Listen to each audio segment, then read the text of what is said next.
लढवय्या आणि क्षत्रिय पिंड असलेला वंजारी समाज व्यवस्थेच्या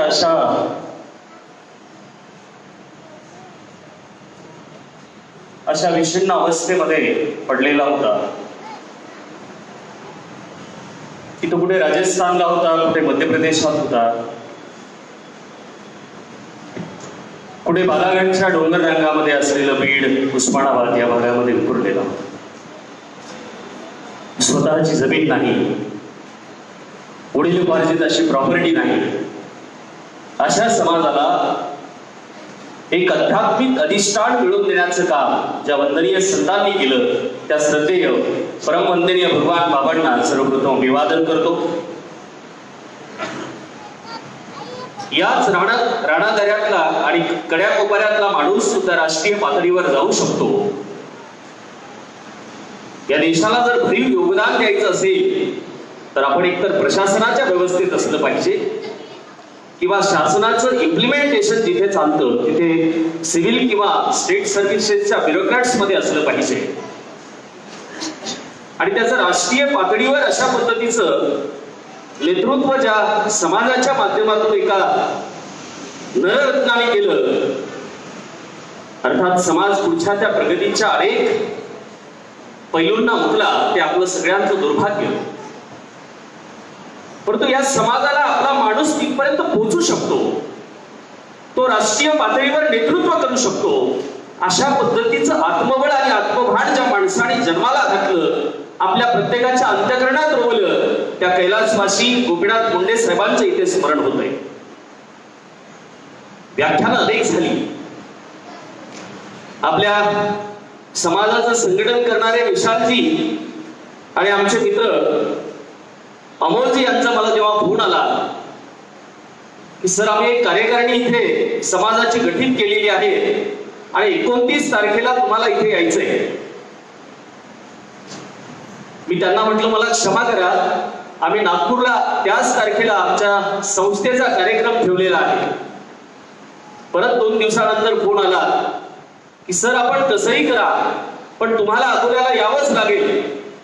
मी म्हटलं कसं करणार, माझ्या स्वतःच्या तिथे आमच्या संस्थेतच कार्यक्रम आहे. ते म्हणाले सर आम्ही 2 दिवस विचार केला पण सगळ्यांची इच्छा अशी आहे की गुणवंतांचा सत्कार आहे आणि तुम्हीच इथं आलं पाहिजे. त्यांचा तो आग्रह, समाजाप्रती असलेली तळमळ आणि या समाजासाठी आपण काही चांगलं करावं ही भावना मला नाही म्हणू शकली नाही. आणि मी आज या कार्यक्रमाला उशिरा येण्याचं एवढंच कारण की आम्ही आमचा तो कार्यक्रम तिथला सुरू करून दिला, त्यानंतर आम्ही निघालो. महाराष्ट्र आणि केंद्र शासनाचं सध्या डेव्हलपमेंटचं जोरदार विजन सुरू आहे. त्यामध्ये आपल्याला थोडासा रस्त्याचाही तो जो भाग आहे, आज थोडा आपल्याला त्रास होतो पण भविष्यामध्ये त्याचा एक चांगलं की आपलं जे अंतर आहे तेही कमी होणार आहे. त्यामुळे थोडा वेळ विलंब झाला. सांगण्याचा मनोदय हाच की या समारंभाला मला यायला विलंब झाला, या अर्थानं समाज बांधवात आज पहिल्यांदा इथे आलोय. 1513 व्याख्यानं झाली, आज 1514वं व्याख्यान आहे. ते स्वतःची पाठ तुटून घेण्यासाठी सांगत नाही, परंतु समाजात हे पहिल्यांदा मला बोलवलं गेलं त्याचा एक वेगळा आनंद मी आज इथे अनुभवतो.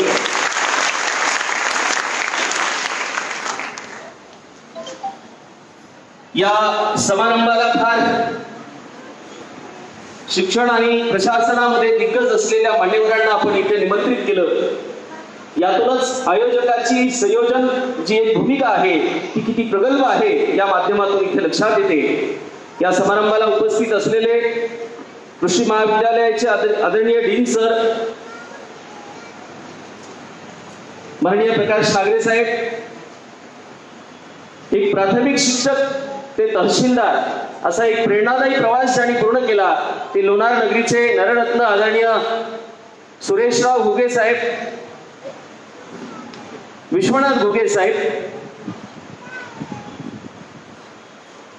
या समारंभाला विशेषत्वाने उपस्थित असलेल्या आदरणीय योगेताताई सानप, आता ज्यांच्या पित्यांच्या श्रद्धेनी प्रवास केला आणि आपलं यश चांगलं मिळवलं त्या साक्षीदाई. या समारंभाचं आयोजन ज्यांच्या कल्पकतेतनं झालं ते विश्वनाथराव दादा, अमोल दादा, जे जे श्रेयदार म्हणून या कार्यक्रमासाठी झटले त्या सगळ्यांचं एकदा इथे जोरदार अभिनंदन झालं पाहिजे. स्पर्धा म्हणजे नेमकं काय या मुद्द्याला मी सरळ आता जातोय. आज जशा स्पर्धा परीक्षा आहेत त्याचा थोडा आवाज सुरू करावा, तशा आधीच्याही काळात स्पर्धा परीक्षा असायच्या, पण त्याचं आयोजन करणारा कुठला आयोग नसायचा. त्याचे नियम ज्याच्याकडे राज्यसत्ता आहे, सामर्थ्य आहे, समृद्धी आहे तो ठरवायचा. दिल्लीमध्ये असाच एक राजा होता आणि त्याने ठरवलं की माझी जी कन्या आहे तिचा मी स्वयंवर रचणार आणि जो कोणी देशातला सामर्थ्यवान युवान असेल त्याला मी हे सगळं माझं राज्य, माझी समृद्धी, माझा पैसा अडका हे सगळं देणार, माझी कन्याही त्याला देणार. तिकडे सगळा अभ्यास करणारी सगळी मंडळी होती, हे सगळे जण दिल्लीकडे रवाना झाले. इथं बसलेले जे गुणवान मुलं बसले त्यांच्यासाठी सांगत आहे. दिल्लीकडे जाणाऱ्या सगळ्या गाड्या फुल झाल्या.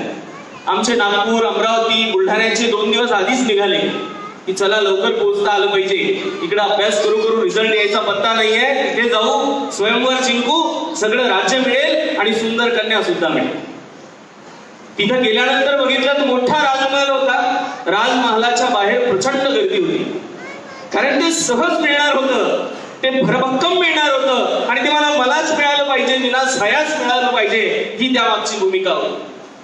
बुलढाणा, नागपूर, अमरावती हे सगळे लोक 2 दिवस आधी पोहोचल्यानंतर यांना कळलं की अकोल्याचे लोक आणखी 2 दिवस आधीच पोहोचले.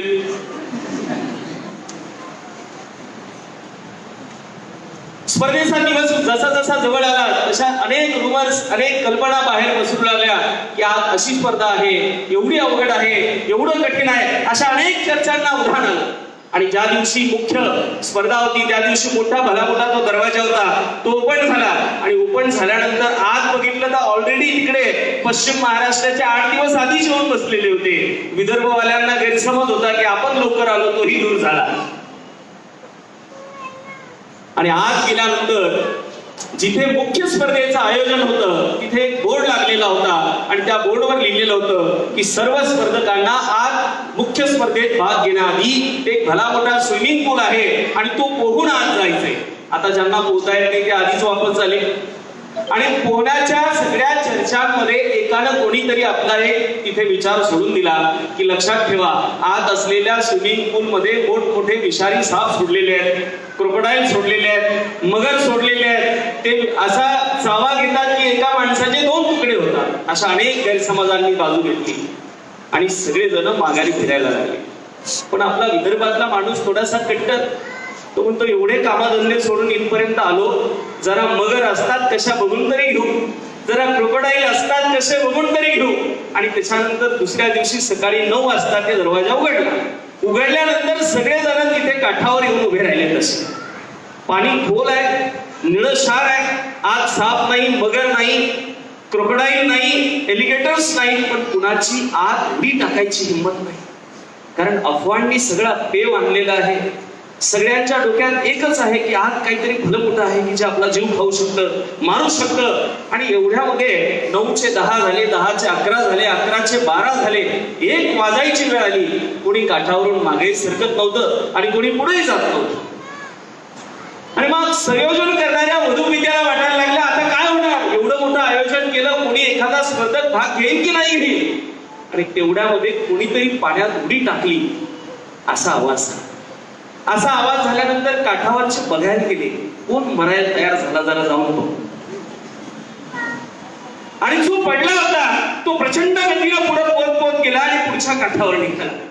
पुढच्या काठावर निघाल्यानंतर तिथून बाहेर आल्यानंतर तो हे बघत नव्हता की आयोजक कोण आहे, तो हे बघत नव्हता की वधू कुठे उभी आहे, तो हेही बघत नव्हता की माझ्या स्वागताला कोण आहे. तो बाहेर आल्यावर हे बघत होता की माझे हातपाय सगळे जागेवर आहेत का. राजा धावत आला. राजाला प्रचंड आनंद झाला की एकही भाग घ्यायला तयार नव्हता. एक कोणी सामर्थ्यवान युवा सापडला की ज्यांनी पाण्यामध्ये उडी मारली. आणि राजा म्हणाला की स्पर्धा संपली, तू जिंकलास युवान, हे जिंकलेली माला तुझ्या गळ्यात आहे आणि जर तू पुढे समारंभाच्या हॉलमध्ये. आणि तेव्हा तो युवान म्हणाला की तुझी कन्या तुझ्याजवळ ठेव, तुझं राज्य तुझ्याजवळ ठेव, तुझं साम्राज्य तुझ्याजवळ ठेव, मला जरा त्या काठावर जाऊ दे आणि तिथे मला कोणत्या पोट्याने धक्का मारला त्याला जरा शोधू दे.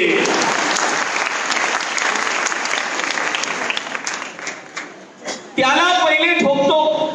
मला उडी मारायचीच नव्हती, कोणीतरी धक्का दिला, मला हे करायचंच नव्हतं.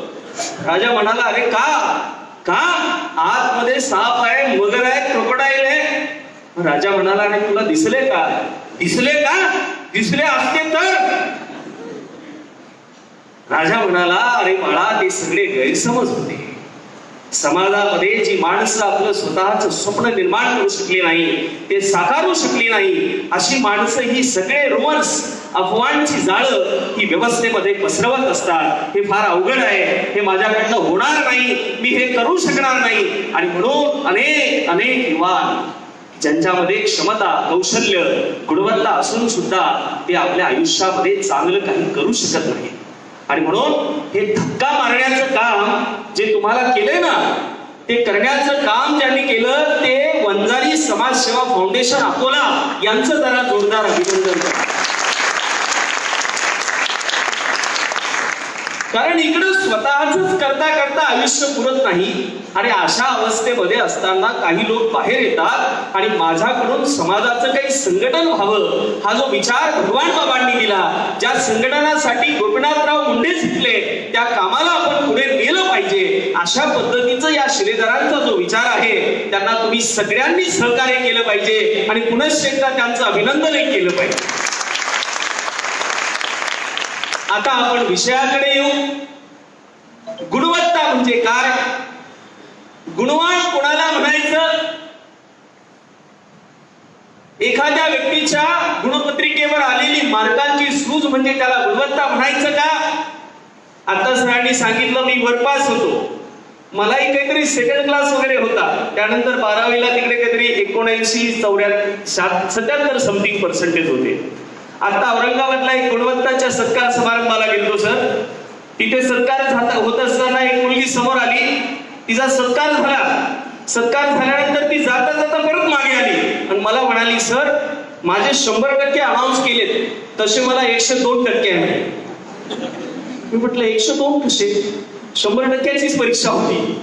सर म्हणे मी नॅशनल प्लेयर आहे, असे मला परीक्षेत 100% भेटले आणि एवढे 100 भेटल्यामुळे ते नॅशनलचे माझे ऍडच नाही झाले. ते झाले असते तर मला 102-103% होते. मी म्हटलं बाळा तुझं अभिनंदन, पण तुला जाता जाता सांगतो, तुला जेवढे मार्क्स आहे तेवढा मला ताप येत होता लहानपणी.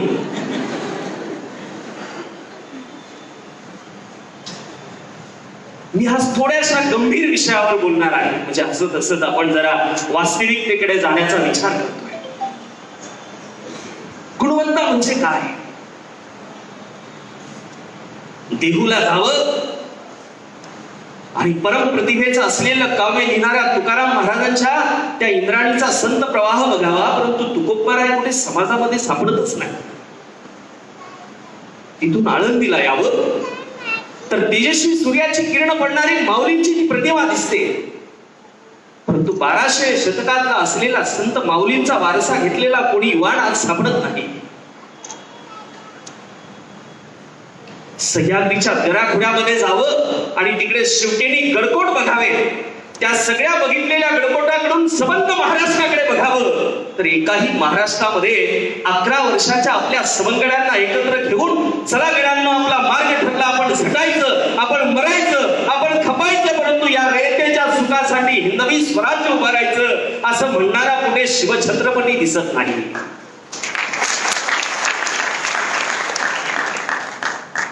हे राष्ट्र हे सगळं सांभाळता आलं पाहिजे, हा हिंदू राष्ट्र सांभाळता आला पाहिजे, हे राष्ट्र एकात्म राहिलं पाहिजे आणि या राष्ट्राच्या एकात्मतेसाठी माझं बलिदान केलं तरी चालेल, परंतु मी त्यासाठी मागे हटणार नाही असा म्हणणारा छत्रपती संभाजीही सापडत नाही. महाविद्यालयामध्ये शिक्षण चालू असताना जर माझी मातृभूमी पारतंत्र्यात असेल तर तिला सोडवण्यासाठी मी फासावर जायला तयार आहे, परंतु पारतंत्र्यातला श्वास मला मान्य नाही असा म्हणणारा भगतसिंगही आज कुठे दिसत नाही. आम्ही विकासाची दालनं उडी करतो, परंतु याच अकोल्याच्या मायभूमीत जन्माला आलेला पंजाबराव की जो स्वतःच्या बायकोचं मंगळसूत्र गहाण ठेवतो आणि राणापुरातली सगळी लेकरं शिकली पाहिजे असा संकल्प घेतो, ते पंजाबराव आज कुठे दिसत नाही. दिसतात तर फक्त डोळेशंक इमारती, त्यामध्ये भरारते अशा पद्धतीची डोळेशंक किनारी सगळी मांदियाळी. आणि हा संबंध महाराष्ट्र की ज्या गुणवंतांच्या मांदियाळीमध्ये आम्ही सगळे आज वावरत आहोत, ही गुणवत्ता आहे का? या गुणवत्तेच्या स्पर्धेत आम्ही हॉर्स रायडिंग सुरू केलंय का आमच्या पोरांचं? 10वीला किती मार्क्स आले तुला? 95%. मग बापाची स्वप्न रंगवणं सुरू झाली की आता माझा पोरगा PCM ला जाणार, नाही तर PCB ला जाणार. बस त्याच्या पुढे काही नको, तो डॉक्टर झालाच पाहिजे, तो इंजिनियर झालाच पाहिजे. 97% किनारी एखादी मुलगी जर म्हणत असेल, तिचे जर 97% मार्क्स असेल आणि ती जर मला त्या कुटुंबामध्ये विचारित असेल की आता हिला 97% आहे, तर हिचं काय करायचं? आणि मग त्यावेळेला जरा कुटुंब आणखी विचारात पडतं, काय करायचं? मग एवढी फीस भरायची का? मग आता पोरांची पण भरावं लागेल, मुलीची पण भरावी लागेल, दोघांचं कसं शक्य होईल? पण दोघांची भरली तर ठीक आहे, पण भरून करायचं काय? शेवटी पोरगी आहे, दुसऱ्याच्याच घरी जाणार. ह्या सगळ्या मानसिकतेतनं आपला समाज आज पुढे जातोय. नेमकं गुणवत्ता म्हणायचं कशाला? आज जेवढे गुणवत्तेत आलेले इथे माझे विद्यार्थी मित्र आहेत, त्या सगळ्यांसाठी मी इथे आलोय. तुमच्यापैकी असे किती लोक आहेत बेटा ज्यांना 70% जास्त मार्क्स आहेत? जरा हात वर करा बरं. 70% जास्त मार्क्स आहेत असे.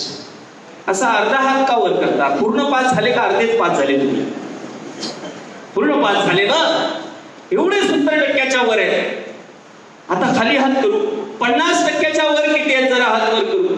50% म्हणजे ऑब्विसली तुम्ही तर आहात. आणखी किती आहेत? 50% प्लस 70% असे किती आहेत? सगळे जण. आता ह्या गुणवत्तेवर पुढे माझ्या जीवनामध्ये मला माझी गुणवत्ता, माझ्यामध्ये असलेलं कौशल्य, माझ्यामध्ये असलेलं ज्ञान, या सगळ्यांचं एक सगळं प्रॉपर केमिस्ट्री मॅच करून मला माझं एक सुखी, संपन्न आणि सुरक्षित जीवन स्वतः निर्माण करायचंय. बस एक छोटीशी एवढी कल्पना आपल्या पुढे आहे. की आणखी काही आहे? डॉक्टर व्हायचंय, इंजिनियर व्हायचंय. हे सगळं करत असताना इथं बसलेले सर्व माझे आदरणीय पालक आणि विद्यार्थी यांना मला हे सांगायचंय की 10वी मध्ये आपल्या मुलाला किती मार्क्स पडले, त्याचं अनालिसिस करताना एक मित्र म्हणून आपण त्याच्या बाजूला बसावं आणि त्याला विचारावं की बाळा, तुला बायोलॉजी चांगलं जमतंय का? तुला केमिस्ट्री चांगलं जमतंय का? मग हेच विषय घेऊन 11वी 12वी तुला पुढे जाणं ठीक राहील का? किंवा तुला मॅथ्स फिजिक्स चांगलं जमतंय? त्या विद्यार्थ्याचा जो कम्फर्ट एरिया असेल तिथे त्याला पुढे जर जाता आलं तर तो खूप चांगला प्रवास तिथून पुढचा करू शकेल. इन शॉर्ट मला हे सांगायचंय की कुटुंबामध्ये असलेले आई बाबा यांनी घरामध्ये आपल्या मुलांसाठी काय काय जेवायला असावं, त्याला ही डिश असावी, ही असावी, ती असावी, हे ठरवावं. परंतु काय खायचं याचं स्वातंत्र्य आपल्या मुलांना द्यावं. हे जर दिलं नाही तर तो तुमच्या धाकापोटी, तुमच्या त्या पुढाकारापोटी खाऊन तर घेईल, पण नंतर तो पश्चाताप करत राहील की मला हे करायचं नव्हतं. परंतु आई वडील म्हणत होते की समाजात त्याला प्रतिष्ठा आहे म्हणून मी ते केलं. आणि म्हणून लौकिक अर्थानं मेडिकलला गेलं, लौकिक अर्थानं इंजिनिअरिंगला गेलं म्हणजेच आपलं करिअर झालं असं नाहीये बेटा. आपण जिथे राहू तिथे जर आपल्यामध्ये गुणवत्ता असेल, आपल्याकडे कौशल्य असेल, आपल्याकडे कष्ट करण्याची धमक असेल, जिथे लाथ मारेल तिथून पाणी काढण्याची ताकद असेल, तर प्रत्येक क्षेत्रात करिअर आहे. इथे मला तुम्हाला हे सांगायचं. आणि म्हणून ज्या मायपित्याचा पोरगा इंजिनिअरिंगला जाऊ शकला नाही, जो मेडिकलला जाऊ शकला नाही, तो आता कुठे यशस्वी होऊ शकणार नाही, अशी जी धारणा एक प्रकारची आपली बनलेली आहे ती थोडीशी आपल्याला सोडावी लागेल. जुन्या काळामध्ये एक चातुर्वर्ण व्यवस्था होती. आज हीच एक चातुर्वर्ण व्यवस्था आपण बघतो की गावातला एखादा पोरगा मेडिकलला गेला म्हणजे तो टॉप रँकिंगचा, तो इंजिनिअरिंगला गेला मग सेकंड रँकिंगचा, तो डीएड वगैरेला गेला मग थर्ड रँकिंगचा, आणि एखादा मान खाली घालून आर्टला गेला की तो आपलं सांगतच नाही की मी आर्टला गेलोय म्हणून. मला तुम्हाला हे सांगायला आवडेल की ज्यांनी कधी शाळेचं दारच बघितलं नाही त्यांनी महाराष्ट्राला असे स्वच्छतेचे सुवर्ण क्षण दिले की ज्या माणसाने कधी शाळेचं नाव बघितलं नाही त्या माणसाचं नाव एखाद्या विद्यापीठाला दिलं जातं ते म्हणजे संत गाडगे बाबा. ज्या माणसाने शाळा कशी तरी केली आणि सोडून दिली त्याचंही नाव नागपूर विद्यापीठाला दिलं जातं ते म्हणजे राष्ट्रसंत तुकडोजी महाराज. मी याचा निगेटिव्ह अर्थ आपण घ्यावा या उद्देशानं निश्चितच बोलत नाही. माझा यामागची भूमिका ही आहे की आपल्या मुलांची आवड ज्या क्षेत्रात आहे ते जर त्याला करू दिलं तो निश्चितरित्या त्यामध्ये चांगलं आणि गुणवत्तेचं काम करू शकेल. मग आता हे सगळं करताना गुणवत्तेत येणारी मुलं पुढे आयुष्यात गुणवत्तेचं काम करू शकतात का? आणि हे करण्यासाठी आज जर एखाद्या माऊलीला आपण विचारलं की तुमचा मुलगा कुणासारखा व्हावा असं तुम्हाला वाटतं तर ती निश्चित इतिहासाची पानं चालताना म्हणेल की ICS परीक्षा पास करणाऱ्या सत्येंद्रनाथ टागोरांसारखा व्हावा, तो सुभाषचंद्र बोसांसारखा व्हावा, तो भगतसिंगांसारखा व्हावा, तो महाराष्ट्राच्या मातीत येऊन असं सुवर्ण प्रेरणा दिलेल्या शिवछत्रपतींसारखा व्हावा. का छत्रपतींसारखा व्हावा असं वाटत असेल? कारण छत्रपती शिवबा असा एक माणूस होता की जो वयाच्या 12व्या वर्षी त्याच्या सोबत असलेल्या 600 लोकांचं मंत्रिमंडळ सांभाळू शकत होता. म्हणजे त्याला लहानपणापासून जे ह्युमन रिसोर्स मॅनेजमेंट असेल, जे संस्कार असेल, जे संघटन असेल, त्याचे जे संस्कार माऊलीनं केले ते त्यामागची भूमिका आपल्याला इथे लक्षात घ्यावी लागेल. कुटुंबातला एखादा मुलगा जर यशस्वी व्हायचा असेल तर त्या कुटुंबात शिवबासारखा मुलगा जन्माला येऊन उपयोग नाही, तर राष्ट्रमाता जिजाऊंसारखी आई आधी जन्माला आली पाहिजे. म्हणजे मी माझ्या घरात बसणार, मी माझं जीवन माझ्या पद्धतीनं जगणार, मी सिरियल बघणार, मी माझी कामं माझ्या पद्धतीनं करणार आणि पोराला म्हणणार तू अभ्यास कर. घरामध्ये सगळ्यात बिझी नावाचं कॅरेक्टर असतं ते म्हणजे बाप. मी तुमचा पोरगाच आहे ना, तर त्यामुळे आता थोडासा हा प्रवास पुढे गेल्यानंतर त्या अधिकारानं बोलतोय. मी 9वीत असताना शाळेत जात असताना मला पण अभ्यासाचा कंटाळा यायचा, तर बसलेले तुम्ही सगळे. पण 9व्या वर्गात असताना मी दिवाळीच्या अगोदरच 8 दिवस घरी आलो. साधारणतः 20 दिवसाच्या 15 दिवसाच्या काहीतरी सुट्ट्या होत्या आणि आई थ्रू आमच्या वडिलांना मेसेज कन्वे केला की मला 1 महिन्याच्या सुट्ट्या आहेत. मग आमची माय म्हणाली 1 महिन्याच्या सुट्ट्या कशाच्या आहे तुला? म्हटलं आमचा तो इतिहासाचा मास्तर त्याची तब्येत खराब आहे आणि ते आमचे वर्ग शिक्षक आहेत त्यामुळे सगळ्यांना सुट्टी दिली. म्हणजे ज्यांना अभ्यासाचा कंटाळा येतो अशांसाठी पुढे बोलतोय. आणि जिजाऊंचा संदर्भ कसा असावा त्यासाठी पण बोलतोय. 1 महिना सरला, माझी आई म्हणजे आमची माय म्हणाली हे तुझा महिना सरला ना, जा ना आता शाळेला तिकडं, नाही तर असंच करावं लागेल. याचं साल त्याच्या रोजानं जाय, याच्या रोजानं जाय, आपल्या ह्या 2-4 एकरात 5 एकरात तर काही होत नाही सगळ्यांचं. मी म्हटलं सरांची तब्येत लय खराब आहे, एवढी खराब आहे की आणखी 15 दिवसात सुट्ट्या वाढून दिल्या. आमच्याकडे शुक्रवारचा बाजार राहते. बाजार समजते तुम्हाला? त्या बाजाराला आमचे वडील, गावातले सगळेच लोक जातात. आमचे वडील गेले. योगायोग असा झाला की इतिहासाचा मास्तर आमच्या वडिलांना भेटला. आमचे वडील संध्याकाळी घरी आल्यानंतर रात्रभर आमच्याकडे ऐतिहासिक चॅप्टर झालं. चॅप्टर झाल्यानंतर मग सकाळी आपलं बिंग फुटलं. मी सांगून टाकलं मला अभ्यास करायला आवडत नाही, मला ते शिकवतात ते समजत नाही, त्यामुळं मला आता यापुढे शाळा शिकायची नाही. मग आमचे वडील गावाकडचे, बाप नावाचा माणूस फार खतरनाक असतो, बोलते कमी ठोकते जास्त. माझ्यावर प्रसंग मिटला पण आमच्या माईनी मध्यस्थी केली, मला सोडवलं. 2 दिवस जाऊ दिले. मग माई मला म्हणाली की तू करणार काय? मग मी म्हटलं मी काही करतो पण शाळेत जात नाही, मला शाळेत जायचंच नाही. पण ती म्हणाले तुला काही तर करावं लागेल. म्हटलं मी काही करतो, मी नाव्याचं दुकान टाकतो, मी काहीतरी करतो. ती म्हणे नाव्याचं दुकान बिकान नाही टाकायचं, आपल्या शेतीची कामं करतो. आणि माझं शेतीच्या कामाचं प्रशिक्षण सुरू झालं. आमच्याकडे सकाळी 6 वाजता आई घरी उठून द्यायची. आधी सकाळी उठल्यानंतर चहा वगैरे भेटायचा.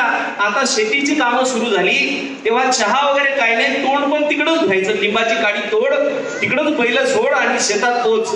म्हटलं न्याहारी भाकरी बिकरी हे रात्रीची आहे, त्याच्यावर चटणी टाकली जायची आणि पालवामध्ये ती भाकरी बांधून दिली जायची. 9 वाजता शेतात पोचतच नाही पोचतच माई आणि बाबा घरून मागून यायचे. आल्यानंतर दुसरा वखर विखर झोपलेला तयारच असायचा. हे काम सायंकाळ 6 वाजायचे आणि 6 वाजता एखादा भारा डोक्यावर दिला जायचा की आता तो घरी जा. म्हणजे सकाळी 7 ते रात्री 7 कंटिन्यू प्रशिक्षण होतं. 15 दिवस गेले, 20 दिवस गेले, 1 महिना गेला आणि 1 महिना गेल्यानंतर सकाळी 4 वाजता उठलो. 4 वाजता उठल्यानंतर कपडे आंघोळ बिंघोळ केली, शाळेचे कपडे घातले आणि हे उठायची वाट पाहत होतो. आमची आई 4:30-5च्या दरम्यान उठली आणि माई म्हणाली, अरे तू तर शेतीचं काम करणार होता, शाळेचे कपडे कशाला घातले? दुसरे घाल, ते खराब नको करू. एखादा पोरगा दुसरा शाळेला जाणार असेल त्याला देऊ, तू हे कपडे घालू नको. आणि मग मी हळूच पुढे गेलो आणि म्हटलं मी आजपासून शाळेत जातो, पुन्हा कधीच अपसेट राहणार नाही.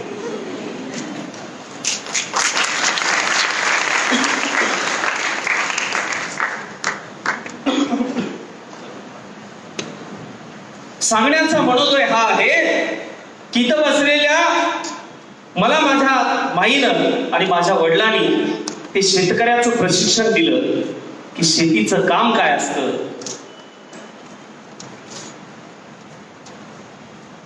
शेतीतलं जगणं काय असतं. म्हणून इथं बसलेल्या प्रत्येकाला ज्याला ज्याला म्हणून शेतीचं अभ्यासाचा कंटाळा कोणाला येतो हात वर करा. ज्याला येतो त्यांनी शेतकऱ्याचं जगणं 1 महिना जगून बघा, म्हणजे तुम्हाला कळेल की अभ्यास करणं सोपं आहे, शेतीतली कामं करणं अवघड आहे. आणि म्हणून आपण जे काम करत आहोत बेटा ते आपले कर्तव्याचा भाग आहे, हे समजून आपल्याला करायचंय. यासाठी आपले आई वडील आपलं स्वतःचं आयुष्य स्थिर ठेवतात, आपलं आयुष्य स्थिर करण्यासाठी.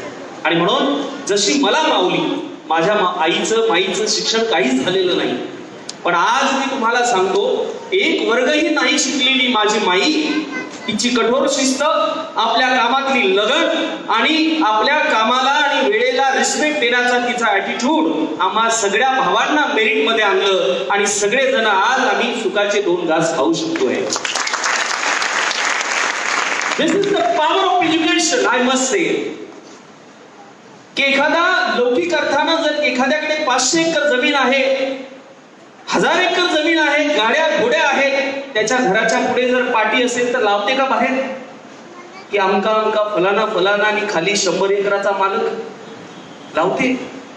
अमका अमका 10 गाड्यांचा मालक लावते का? असं आज एखाद्या माणसाचं नाव आणि त्याची ओळख जर कशाने होत असेल तर ती एज्युकेशन मुळे होते की हा व्यक्ती MSc BEd PhD डीन आहेत, ऑनरेबल तहसीलदार आहेत किंवा आणखी क्रीडा अधिकारी आहेत. So this is the identity of people. यावर विवेचन करताना स्वामी विवेकानंद म्हणतात education is the powerful weapon which brings new changes in human personality. म्हणजे आज हा शिक्षणाचा ज्ञानाचा काळ आहे बेटा. म्हणजे एज्युकेशन हे असं पॉवरफुल वेपन आहे की जे माणसाच्या जीवनात आमूलाग्र बदल करू शकतं. एवढा आमूलाग्र बदल करू शकतं की 500 एकर 100 एकर म्हणजे ज्याला आपण लौकिक अर्थानं श्रीमंती वगैरे म्हणतो, अशी मुलं जर शिक्षण गुणवत्तेने घेत असतील नसतील तर त्यांचं काय होईल हे सांगता येत नाही. परंतु रोजंदार असलेला माणूस, कामगार असलेला माणूस, कष्टकरी असलेला माणूस हा त्याची मुलं जर गुणवत्तेनं शिकवत असेल तर त्याचा मुलगा पुढे भविष्यामध्ये अधिकारी होऊ शकतो, मोठ्या पदावर जाऊ शकतो. This is the power of education. आणि म्हणून आपण जे काही शिक्षणाच्या माध्यमातून आपल्या मुलांसाठी आज इथे आलात, हे सगळे आई वडील जे कोणासाठी आलेत की माझी मुलं पुढे काय होतील, त्याचं पुढे जीवन कसं असेल, या सगळ्या चिंतेतनं की हा कोण माणूस येत आहे नागपूरवरून, तो काहीतरी चांगलं सांगेल आणि त्यातून आमचा मार्ग पुढे चांगला सुकर होईल. आणि म्हणून मला इथे सांगायचंय की इथे बसलेल्या प्रत्येक मुलांनी हे लक्षात ठेवावं की माझ्याकडे जे काम आहे ते कर्तव्य मी प्रामाणिकपणे केलं पाहिजे. आणि इथे बसलेल्या आई वडिलांना मला हे सांगायचंय की आपल्या मुलांची आवड ज्या क्षेत्रात आहे ते क्षेत्र जर आपण त्याला निवडून दिलं आणि त्याच्यामध्ये काम करू दिलं तर निश्चित तो खूप चांगलं यश आपल्या जीवनामध्ये मिळवू शकतो. दुसरी बाब मला इथे सांगायची आहे की ग्रामीण भागातनं किती आलात बेटा तुम्ही? ग्रामीण भागातनं, खेड्यातनं आलात किंवा तालुका प्लेसवरनं आलात, असे किती आहेत गुणवत्तेत आलेले? एवढे आले. आपण आता नागपूर किंवा अकोला, अमरावती अशा मोठ्या शहरांना जाल, तिथे आल्यावर तुम्हाला असं वाटेल की मुलं खाडखाड इंग्लिश बोलतात, त्यांचं 10वी पर्यंत इंग्रजीत एज्युकेशन झालंय, सीबीएसई बोर्डात झालंय, आयसीएसई बोर्डात झालंय, आपण खेड्यातनं आलोय, आपण कमी आहोत वगैरे वगैरे. आम्ही 2009 पासून हे काम करतोय. आपल्या अकार फाउंडेशनच्या ज्या ज्या संस्थांची केंद्र आहेत त्या केंद्रामध्ये मला तुम्हाला सांगायचं की आतापर्यंत जेवढे यशवंत झाले त्याच्यामधले 90% विद्यार्थी हे ग्रामीण भागातले आणि विशेषतः खेड्यातले आहेत. आणि म्हणून शहरी भागातली मुलं, आयसीएसई बोर्डात शिकलेली मुलं, सीबीएसई बोर्डात शिकलेली मुलं तोपर्यंतच हुशार आहे बेटा जोपर्यंत तुमच्यासारखे सगळे खेड्यापाड्यातले आणि ग्रामीण भागातले मुलं खऱ्या अर्थानं स्पर्धेत भाग घेत नाही. आणि म्हणून आपल्याला कॉम्पिटिशन मध्ये यायचंय तर पहिली फेज काय आपली? 11वी आणि 12वी. तर 10वी पास झालेले किती आहे तिथे? ओके, म्हणजे तुमच्यासाठी बोलतोय आता. 10वी, 11वी आणि 12वी हे जे 2 वर्ष आहेत, या 2 वर्षामध्ये आपल्या डोक्यामध्ये एक फॅड असतं की अमुक अमुक क्लासला आपण ऍडमिशन घेतलं म्हणजे MBBS ला जाऊ, अमुक अमुक क्लासला जर आपण हा कोर्स लावला तर आपण इंजिनिअरिंगला जाऊ. मला तुम्हाला हे सांगायचंय की महाविद्यालयात शिकवणारी पण माणसंच आहेत आणि ते काय XYZ क्लासेस आहेत तिथे तो सुद्धा शिकवणारी माणसंच आहेत.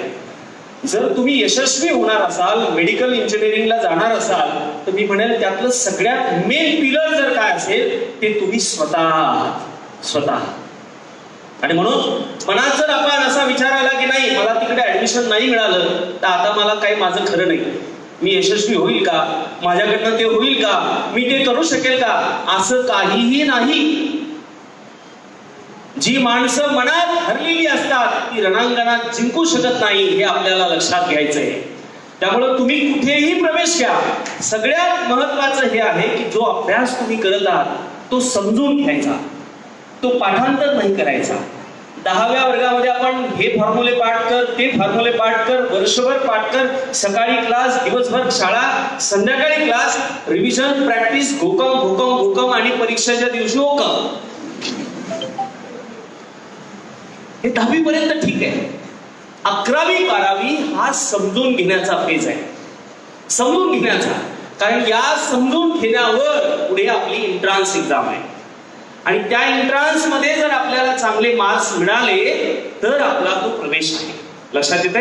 आणि म्हणून 12वी आणि 10वी या 11वी आणि 12वी या दोनही वर्षाला जिथे कुठे तुम्हाला प्रवेश मिळाला असेल त्या प्रवेशानंतर आपलं वेळेचं प्रॉपर व्यवस्थापन, आपल्या अभ्यासाचं प्रॉपर व्यवस्थापन आणि दररोज सराव, ठीक आहे, हे सगळं जर आपल्याला करता आलं तर निश्चित त्यामध्ये यश मिळवता येईल.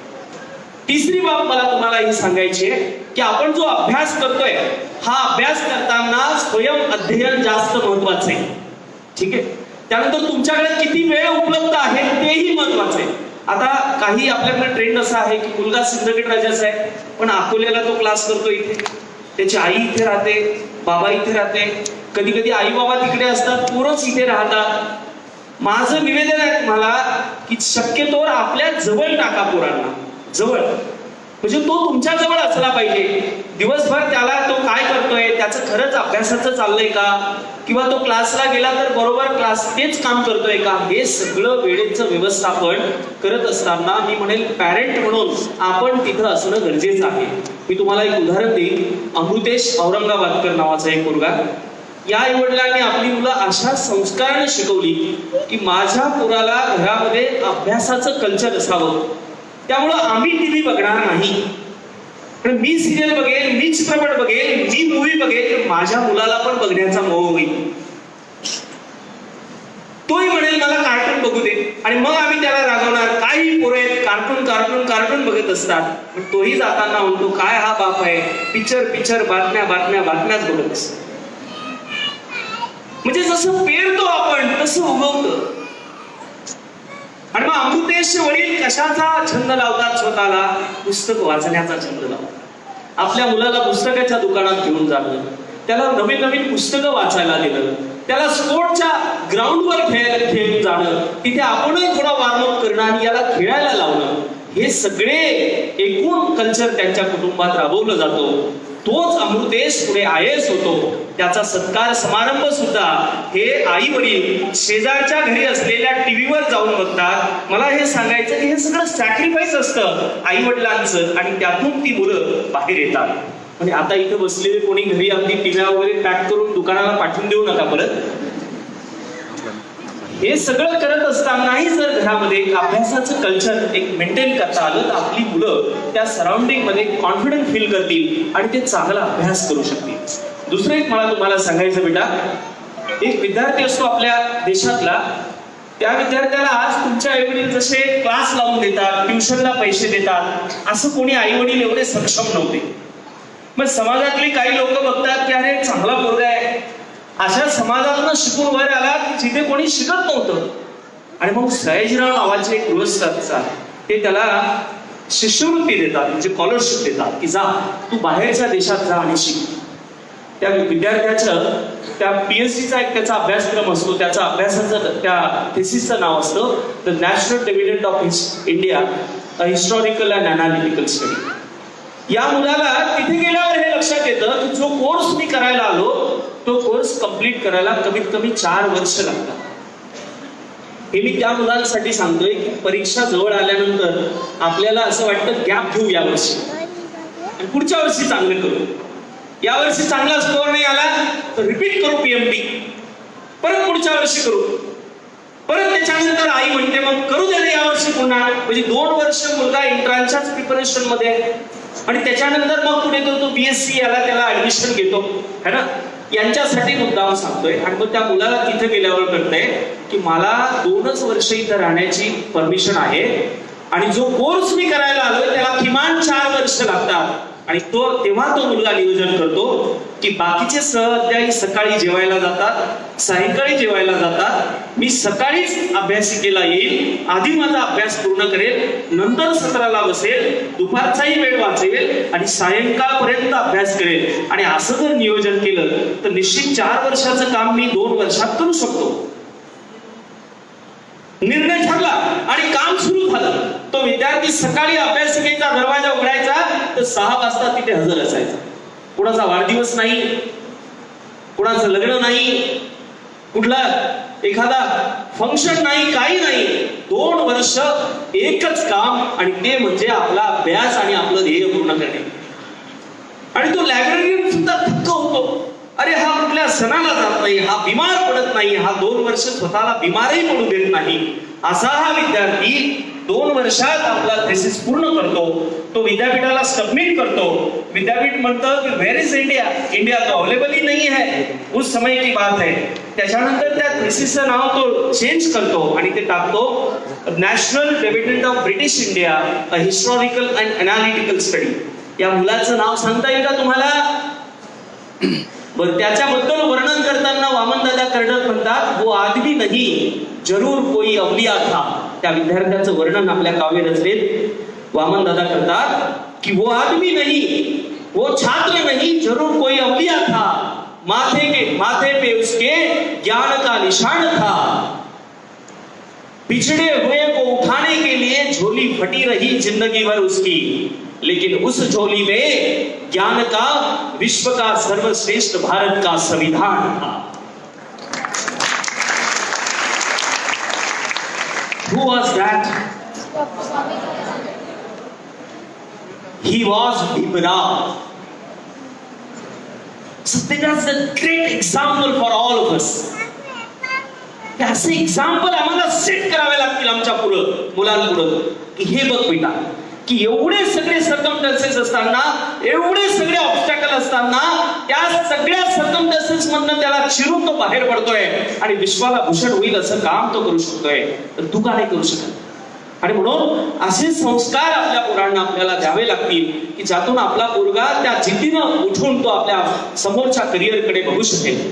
मेडिकल इंजिनिअरिंग मध्ये जी मुलं जाऊ शकली नाही, मला त्यांना हे सांगायचंय की आज मेडिकल इंजिनिअरिंग असे किती लोक जाऊ शकतील मेडिकलला, किती लोक जाऊ शकतील इंजिनिअरिंगला. गव्हर्नमेंट जागांचा जरी विचार केला आपण तर किती लोक शासनाच्या सेवेत जाऊ शकतील. बरं यांना जर आता उरलेल्यांचं काय, मग आपल्याकडे समजा 1,125 कोटी लोक आहेत, याच्यातले गव्हर्नमेंट किती पर्सेंट जातील, म्हणजे मग बाकीच्यांचं करिअर होऊ शकत नाही का. आज देशामध्ये श्वास कसा घ्यावा ही नॅचरल प्रोसेस आहे की नाही. श्वास कसा घ्यावा तो आता असं नॅचरली दोन्ही नका घेऊ, आता एकाच साईडनं घ्या नंतर दुसरीकडनं बाहेर काढा, याच्यामध्ये करिअर केलं लोकांनी. Can you believe this. And they have made the multinational companies. आणि 95% घेतलेला पोरगा आणि त्याचे पॅरेंट चिंतेत आहे की करिअर कसं करावं. आम्हाला हे समजून घ्यावं लागेल की आमच्या शेतात काय पिकतं ते नाही पिकवायचं, आजच्या या व्यवस्थेच्या बाजारात काय विकतं तेच आपल्या शेतात पिकवायचं.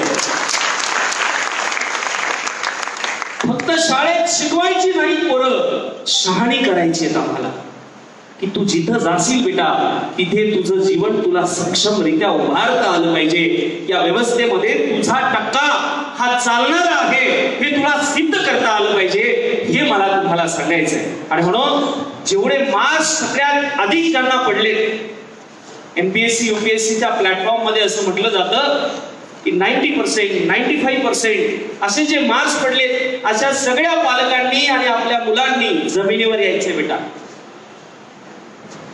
कारण एमपीएससी युपीएससीच्या प्लॅटफॉर्म मध्ये असं म्हटलं जातं की ज्यांना खूप मार्कांची अशी धुंद चढली आहे त्यांची सगळ्यांची धुंदी उतरण्याचं प्लॅटफॉर्म म्हणजे युपीएससीची एक्झाम, एमपीएससीची एक्झाम.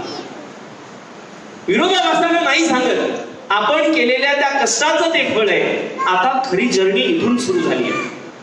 आणि म्हणून 11-12 तुम्हाला जे विषय चांगले जमतात त्यात तुम्ही जावं. तुम्हाला हिस्ट्री, जॉग्राफी हे सोशल सब्जेक्ट जर चांगलं जमत असेल तर आर्ट्स मध्ये सुद्धा करिअर आहे. तुम्हाला बायो चांगलं जमत असेल तर मेडिकल मध्ये करिअर आहे आणि एमबीबीएस मध्येच करिअर आहे असं काही नाही. एखादा एमबीबीएस झालेला असतो पण त्याला धड माणसाशी बोलता येत नाही, त्याचं पण हॉस्पिटल नाही चालत. बीएमएस झालेला असतो त्याचंही हॉस्पिटल नाही चालत, मग त्याला गुणवत्ता नाहीये का.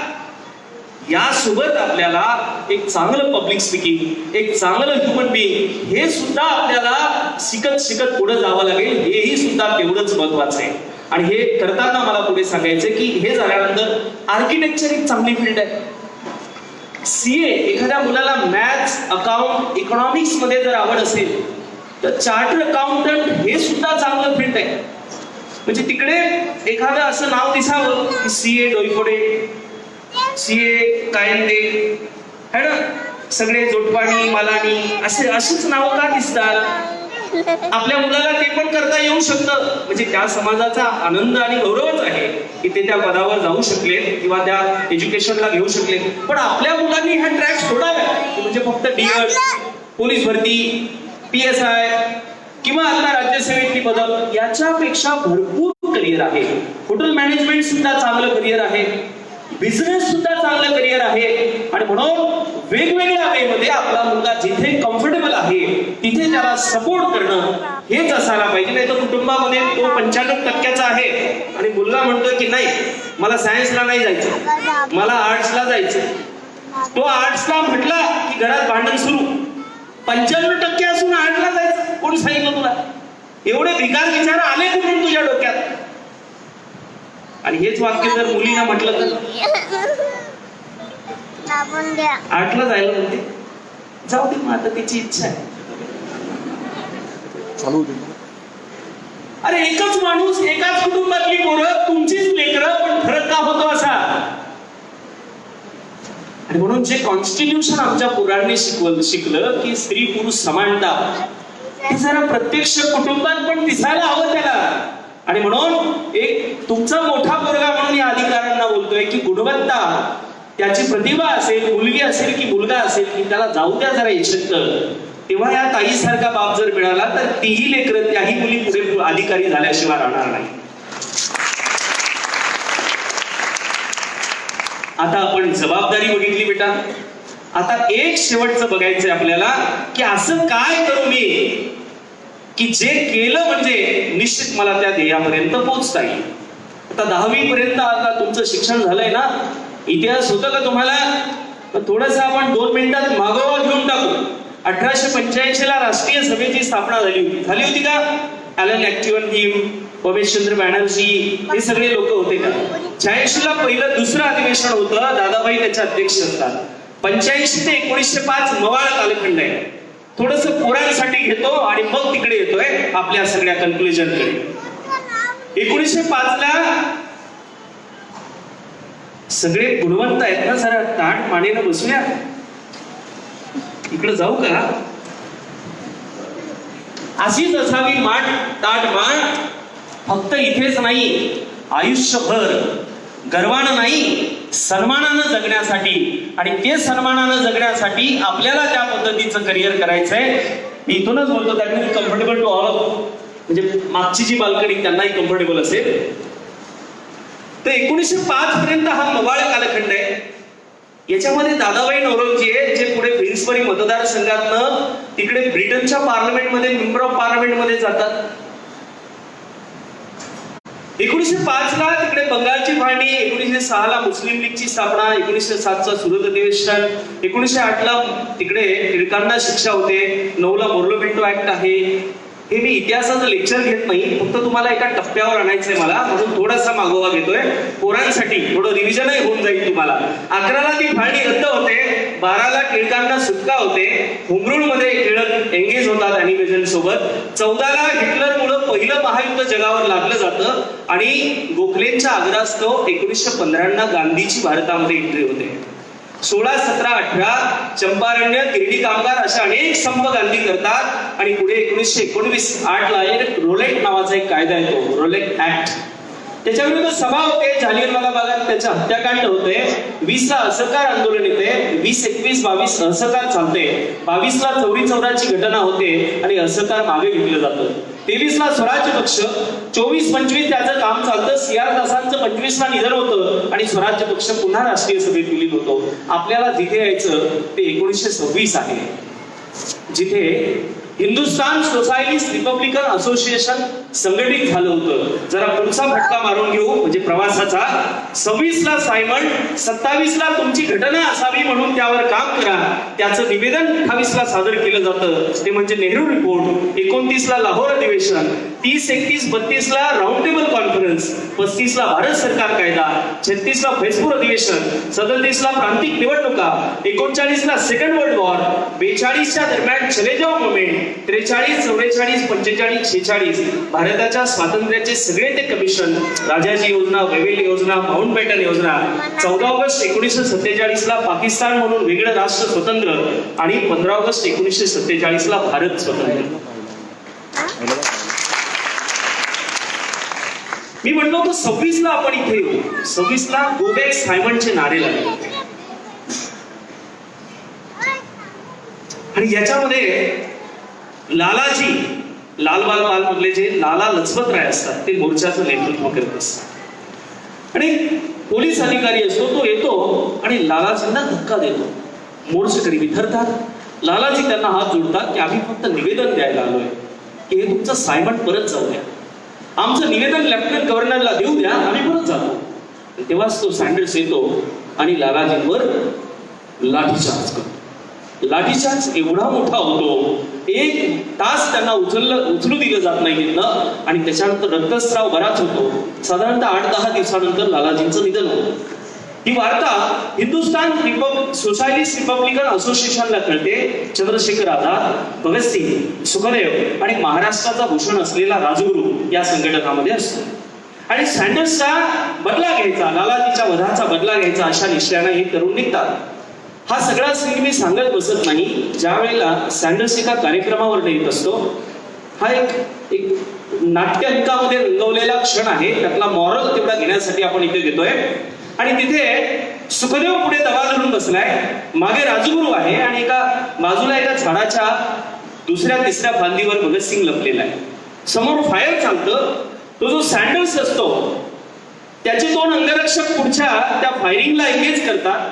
मागे फायरिंग चालतं तर मागचे दोन अंगरक्षक मागे एंगेज होतात आणि इकडनं भगतसिंग उडी घेतात आणि तो जो सँडल्स असतो, दोन स्कॉड आणि सँडल्स हे दोघं असतात, त्यापैकी स्कॉड इथे सापडतो आणि त्याला भगतसिंग तिथे गोळ्या घालतात आणि संपवतात. याच्यानंतर सँडल्सच्या दिशेने जो काय हल्ला झालाय तिकडे जे काही पोलीस असतात ते पोझिशन द्यायला जातात. भगतसिंग असा दूर तिकडे धाव घेतात. त्यांना असं वाटतं इकडे पळायला लागला म्हणून पुढून त्याला अटकाव करण्यासाठी पोलीस पुढून धावायला लागतात. भगतसिंग यू टर्न घेतात आणि जवळपास 9.5 फीटाची उंच भिंत असते त्याच्यावरनं उडी घेऊन तिथून पळून जातात. हा प्रसंग 27चा इथे संपतो. 30ला ही केस रिओपन होते आणि ती रिओपन झाल्यानंतर काही क्रांतिकारी फुटतात आणि भगतसिंग त्या वधाची केस रिओपन झाल्यानंतर त्यांना विचारलं जातं की क्या वही थे कि जिन्होंने सैंडर्स को मारा था, स्कॉट को, सैंडर्स को पकड़ के बदले स्कॉट को मारा था और वहां से आप चले गए.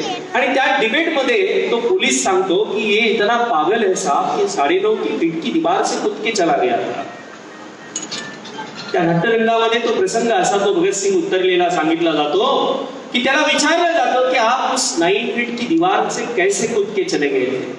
इथं बसलेल्या पोरांनी सगळ्यांनी हे उत्तर सोबत घेऊन जायचं बेटा, परत तुम्हाला माझ्यासारख्या कुठल्याही माणसाची गरज पडणार नाही.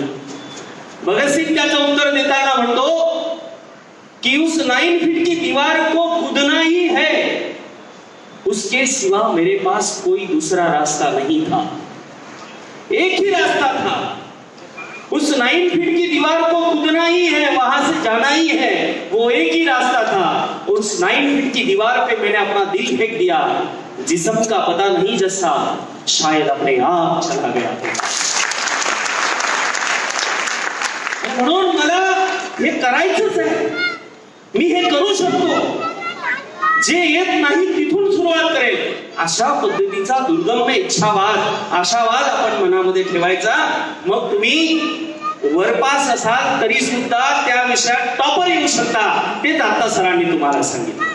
आणि म्हणून जिथे इच्छाशक्ती आहे, जिथे दुर्गम इच्छाशक्ती आहे त्याला तारुण्य असं म्हटलं जातं.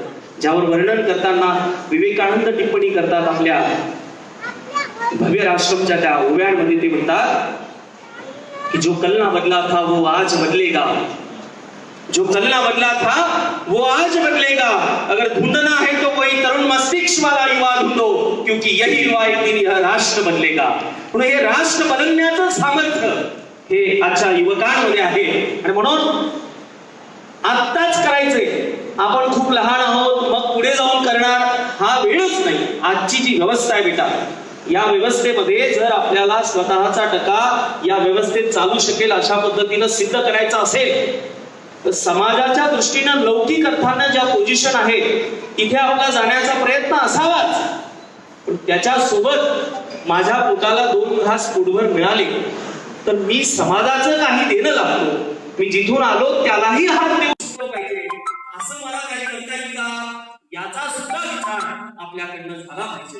आणि म्हणून आपला जो समाज आहे, मुख्यतः आपला समाज हा एक असा स्थलांतरित समाज आहे.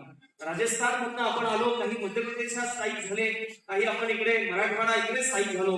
मी सिंदखेड राजाचा आहे, बुलढाण्याचा, तुम्ही अकोल्यात आहात. आपण सगळे वेगवेगळ्या ठिकाणी आहोत, परंतु आपलं मूळ एकच आहे. आणि म्हणून एकूण लढवय्या बाणा असलेला आपला समाज आपल्या पूर्वजांपासून आपल्या वाट्याला संघर्ष आले. म्हणून शेतकरी असेल तर तिथे संघर्ष आहे, कष्टकरी असेल तर तिथे संघर्ष आहे, शिक्षणामध्ये असेल तर तिथे सुद्धा संघर्ष आहे. आणि म्हणून आपल्याकडे वडिलोपार्जित खूप संपत्ती पडलेली आहे असं बिलकुलच नाहीये. तर हा जो संघर्ष आपल्या वाट्याला आला तर निश्चितच मोठं काम करण्याचं काहीतरी आपल्याला भाग्य लाभलंय असा त्याचा अर्थ आपण लक्षात घ्यावा. किंवा आमच्या वाट्याला संघर्ष आला बाबा म्हणून आम्हाला चांगलं जीवन मिळालं नाही अशा त्याबद्दलचा विचार आपण मनात ठेवू नये. आणि म्हणून हे जे काय भगतसिंगाचं उत्तर आपण घेतलं की जे काय करायचं ते अंतःकरणातनं करायचं. भगतसिंगांनी विचार केला का की भिंतीच्या पलीकडे काटे असतील का, दगड असेल का, उडी घेतली तर पाय पडेल का, असा कुठलाही विचार नाही. मला तिकडे जायचंच आहे, मला ते मिळवायचंच आहे, काहीही झालं तरी चालेल, मी माझे प्रयत्न 100% करेन. अशा पद्धतीचा आशावाद आपला असावा. दुसरं, वडील म्हणून आपली जी जबाबदारी आहे, असलेले माझे सगळे पितृतुल्य बंधुतुल्य सगळे जे भाऊ आहेत, आपला प्रत्येकाचा प्रयत्न असतो की नोकरी चालली आहे, याच्यातनं एवढं मला इन्क्रीमेंट मिळतंय, आणखी थोडे 2-4 प्लॉट घेऊन टाकतो, थोडस आणखी काही पैसे इकडे तिकडे देऊन 4 पैसे आणखी मिळतील का ते पाहतो. आणि हे सगळं जमा करता करता करता नकळत थोडं आपल्या जी खरी प्रॉपर्टी आहे, ती संपत्ती नाही आहे, ती संतती आहे. आणि म्हणून आपल्या संततीसाठी संपत्ती गोळा करण्यात 100% वेळ घालवण्यापेक्षा आपली संतती संपत्ती मिळवण्या इतपत सक्षम बनू, असा जर वेळ घालवला तर मी म्हणेल ते कुटुंब फार सक्षम होऊ शकतं. अशा पद्धतीचा एक आशावाद इथे घेतो. वंजारी समाजसेवा प्रतिष्ठान किंवा हे समाजसेवा जी परिषद फाउंडेशन आहे, ही सगळी शिलेदारांची जी मांदियाळी आहे, यातले कोणी इंजिनियर आहेत, कोणी प्राध्यापक आहेत, हे सगळे लोक आपल्या कुटुंबाचा गाडा हाकत असताना समाजाला ही हाक देत आहे. आज आपण डेमोक्रेसी असलेल्या देशामध्ये राहतो. डेमोक्रेसीचं सगळ्यात मोठं वैशिष्ट्य जर काय असेल तर समाजाचं संघटन. ही आज काळाची गरज आहे. आणि म्हणून आपलाही समाज संघटित असावा. कशासाठी संघटित असावा की काही चांगल्या कामासाठी. जर काही गुणावर अन्याय होत असेल तर 4 लोकांनी जाऊन म्हणावं. एखादे तहसीलदार आहेत, चांगलं काम करत आहे, कोणीतरी त्यांच्यावर विनाकारण आरोप करते आणि त्यांच्यावर काहीतरी एलिगेशन लावले जातात, तर समाजातले 100 लोक जर त्यांच्या पाठीमागे जाऊन उभे राहत असतील की आम्ही 4 वर्ष बघितलं यांचं काम कसं आहे, हे चांगलं काम करत आहे, अशा पद्धतीचं चांगल्या कामाला पुरस्कार करणारं, समर्थन देणारं आपलं संघटन असावं. आणि आज गुणवंतांचा सत्कार, मी म्हणेल यापेक्षा चांगला कुठला कार्यक्रम असू शकत नाही की जी पिढी आपली पुढे जाणार आहे त्यांच्या पाठीवर कौतुकाची थाप आपल्याला मारायची आहे. आणि म्हणून इथं बसलेले फक्त गुणवत्तेत आलेले विद्यार्थीच नाही, तर त्यांना गुणवत्तेत आणलेल्या पालकांचं एकदा जोरदार अभिनंदन होऊ द्या. त्या सगळ्यांचं अभिनंदन. ज्यांना कमी मार्क्स मिळाले त्यांनी घाबरून जायचं कारण नाही. अजून 11वी 12वी पुढे आहे, त्याच्यानंतर डिग्री पुढे आहे. या आणखी 5 वर्षाच्या एज्युकेशनल करिअर मध्ये आपल्याला शानदार अशा पद्धतीचा परफॉर्मन्स करता येऊ शकतो. आणि आपल्या सगळ्या समाज बांधवाच्या साक्षीनं मी हे म्हणेन, आपली पोरं डॉक्टर, इंजिनियर या सगळ्या क्षेत्रात जावीच, पण देशाच्या व्यवस्थेमध्ये सर्वाधिक बदल करू शकेल असे जर कुठले करिअर असतील तर ते पहिलं करिअर आहे की आपली पोरं देशाच्या पार्लमेंटमध्ये किंवा घटक राज्याच्या कायदे मंडळात असली पाहिजे. तुम्ही घरी गेल्यावर सांगा, तो रामदादा आला होता, त्यांनी सांगितलं देशाच्या पार्लमेंटमध्ये नाहीतर घटक राज्याच्या कायदे मंडळात. आता 2019 येत आहे, लगा तयारी. आई काय म्हणत, तुझं तोंड पाहून घे आरशात पहिले, तुला मतदान कोण करणार आहे ना. पहिला ऑप्शन केला. मग मी असं का म्हणतोय, असं यासाठी म्हणतोय की देशाच्या किंवा राज्याच्या पार्लमेंटमध्ये देशाचे निर्णय होतात. कोणाला किती बजेट द्यावं, शिक्षणावर किती द्यावं, बांधकामाला किती द्यावं. तुम्ही सत्ता पक्षात असाल तर चांगले निर्णय घ्या, तुम्ही विरोधी पक्षात असाल तर डिबेट करा, हे बरोबर नाही, हे चांगलं करा, म्हणजे तुमचं सुद्धा त्यामध्ये योगदान असेल. पण आता तिथे जाता येईल का? अगोदरच किती मीटिंग आहे, भरपूर आहे, मग तिकडे काही 90% वगैरे घेऊन नाही जात आहे ना.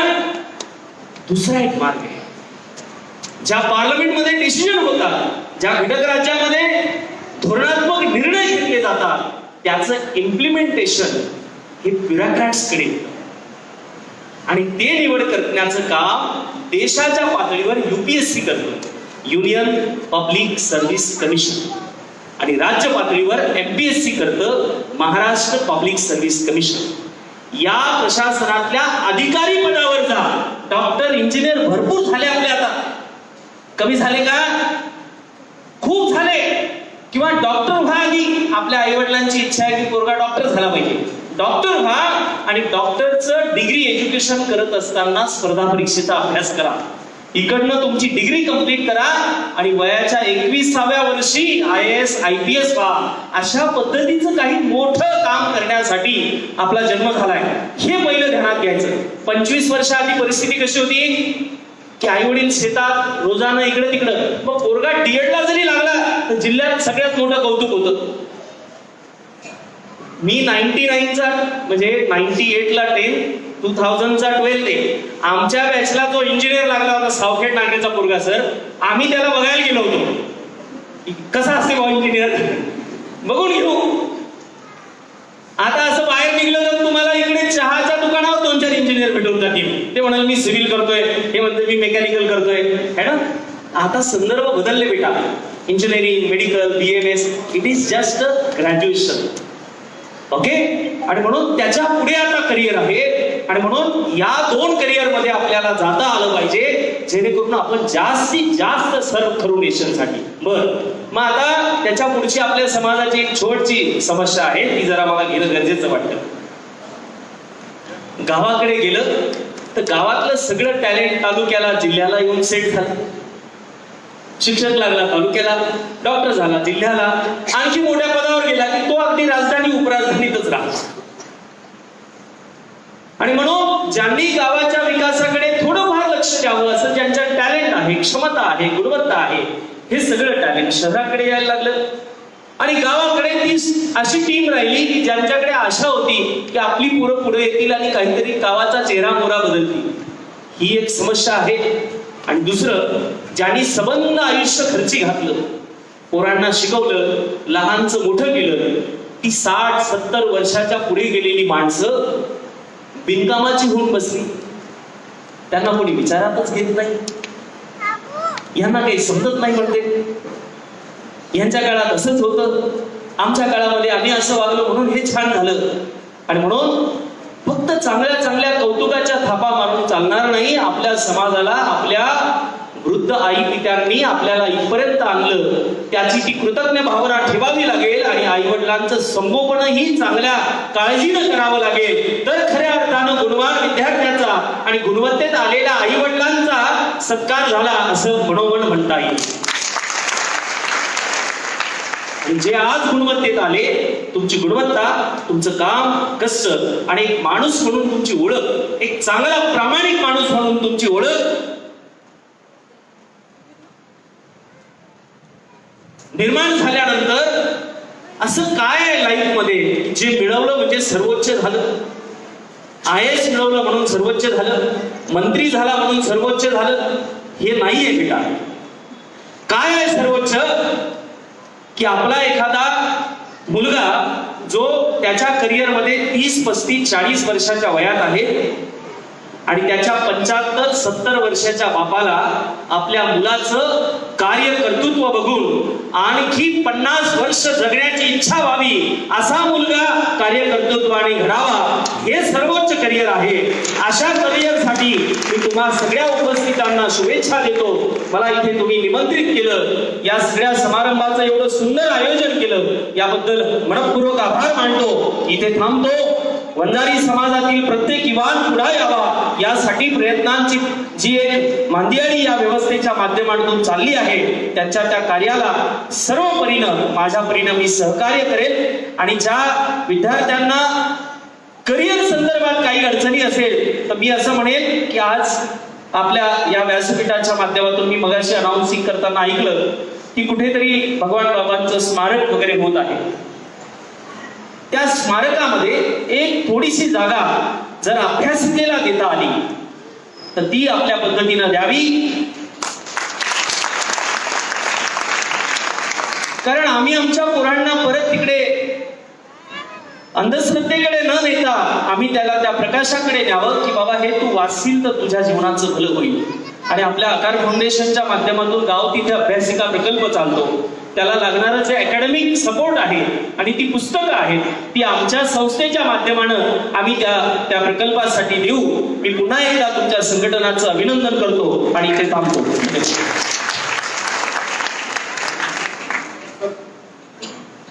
धन्यवाद सर. सतत ऐकत राहावं असं मोत्यासारखं बोलणं कानाला श्रवणीय सरांचं आहे, परंतु वेळेचा अभाव आहे आणि वेळेचं बंधन आहे. बात हीरा है, बात मोती है, बात कहे तो बात बहुत बड़ी खास होती है, असे आपले